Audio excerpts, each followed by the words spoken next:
Бәріне сәлем достар. Бүгін біз 6 сыныптың қазақ тілінің 10 тарауының 10 параграфын өтетін боламыз. Бүгінгі біздің тақырыбымыз Экспо 2017 Астанада. Қазір біз мәтіннің астындағы сұрақтарға жауап береміз. Бірінші сұрақ: Астанадағы Экспо көрмесінің тақырыбы не? Екінші сұрақ: Экспо 2017 көрмесінің Қазақстан үшін маңызы мен экономикалық тиімділігі қандай деп ойлайсыңдар? Бірінші сұрақтың жауабы: болашақ энергиясы, future energy. Екінші сұрақтың жауабы: Қазақстан үшін бұл көрме жаңартылатын энергия көздерін дамытуға, экологиялық таза технологияларды енгізуге және инвестиция тартуға үлкен мүмкіндік береді. Сондай-ақ туризм дамып, экономикаға оң әсерін тигізді. Екінші тапсырма: ақпарат көздерін пайдаланып, Экспо 2017 көрмесі туралы сұхбаттасыңдар. Ресми сөздер мен дайын тіркестерді, терминдерді қолданыңдар. Сұхбат сұрақтары: көрменің Астанада өткізуі туралы шешім қашан және қайда қабылданды? Көрмеге дайындық жұмыстары қалай жүргізілді? Көрме қанша уақытқа созылды? Көрмеге қанша ел қатысты? Көрме тақырыбы қалай аталды және ол неге арналған? Көрме өз мақсатына жетті деп ойлайсың ба? Жауабы: сұрақ: көрменің Астанада өткізілуі туралы шешім қашан және қайда қабылданды? Жауап: Экспо 2017 көрмесін Астанада өткізу туралы шешім 2012 жылы халықаралық көрмелер бюросының бас ассамблеясында қабылданды. Сұрақтарды бағана оқып шықтым, жауаптарын тез айта кетейін. Жауап: көрмеге дайындық бірнеше жылға созылды. Астанада жаңа павильондар, жасыл технологиялары енгізілді, инфрақұрылым жақсартылды. Үшінші сұрақтың жауабы: көрме 2017 жылдың 10 маусымынан 10 қыркүйегіне дейін, яғни 3 айға созылды. Төртінші сұрақтың жауабы: көрмеге 115 мемлекет пен 22 халықаралық ұйым қатысты. Бесінші сұрақтың жауабы: көрме болашақ энергиясы тақырыбымен өтті.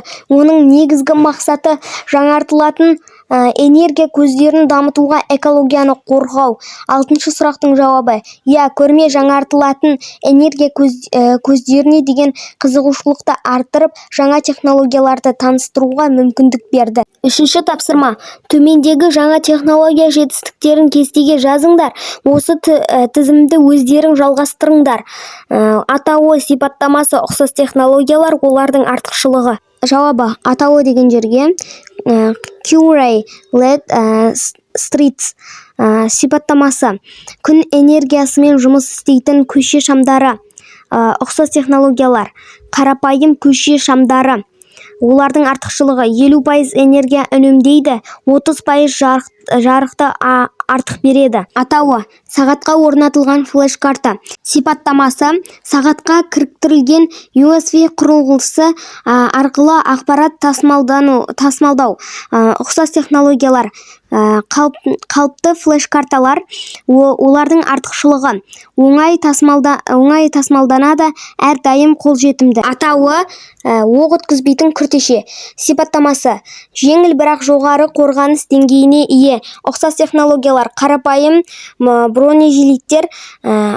Олардың артықшылығы: салмағы аз, ыңғайлы, тиімді. Атауы: үрленетін динамик кресло. Сипаттамасы: креслоға орнатылған динамиктер арқылы музыка тыңдау. Ұқсас технологиялар: қарапайым креслолар. Олардың артықшылығы: ыңғайлы, тасымалдауға жеңіл. Төртінші тапсырма: төмендегі етістіктерге етіс жұрнақтарын жалғап, сол сөздермен сөйлем құрастырыңдар. Сөйлем соңына қойылатын тыныс белгілерін дұрыс қолданыңдар. Айт, сат, жаса, іл, сал, көр, хабарла, әкел, сыйла. Жауабы: айтты. Мұғалім жаңа технологиялар туралы айтты. Сатты. Ол ескі телефонын сатып жіберді. Жасады. Инженер жаңа энергия үнемдейтін шам жасады. Ілді. Біз тақтаға жаңа пастерді ілдік. Салды. Олар көрме павильонын салды, көрді. Біз жаңа технологияларды көрдік. Хабарлады. Журналист жаңа ғылыми жетістік туралы хабарлады, өңдеді. Ғалымдар ескі деректерді өңдеді, сыйлады. Ол маған кітап сыйлады. 5-ші тапсырма. Көп нүктенің орнына тиісті сөздерді қойып, төмендегі сөйлемдерді толықтырыңдар. Жауабы: бүкіл әлемдік көрмелер Лондонда, Парижде, Шанхайда өткізілген. Көрме өткен қалаларда Эйфель мұнарасы, Атомиус секілді сәулет ескерткіштері бой көтерген. Экспо 2017 Астана қаласында өтті. Астанадағы экспоға ұсынылған болашақ энергия көздері мыналар: күн энергиясы, жел энергиясы, гидроэнергия. Ғылым мен техника біздің өмірімізді құрылғылар мен аспаптарға толтырды. 21-ші ғасырда жаңа технологиялар, ғарышта робототехниканы, биониканы дамытуда. 6-шы тапсырма. Астанада өткен Экспо 2017 көрмесі туралы ізденіп кестені толтырыңдар. Көрменің тақырыбы: көрмеде ұсынылған жаңа ғылыми технологиялар, көрмедегі Қазақстан павильоны, көрменің еліміз үшін маңызы. Жауабы: көрменің тақырыбы болашақ энергиясы, көрмеде ұсынылған жаңа ғылыми технологиялар, күн, жел, су энергиясы, энергия үнемдейтін технологиялар, көрмедегі Қазақстан павильоны, нұр әлем сферасы, Қазақстанның басты павильоны. Көрменің еліміз үшін маңызы: экономиканы дамыту, инвестиция тарту, туризмнің өсуі. Менің 1000 подписчикке жеткізіп тастау керек. Тез жеткізіп тастайық. Осымен менің видеом аяқталды. Сау болыңыздар.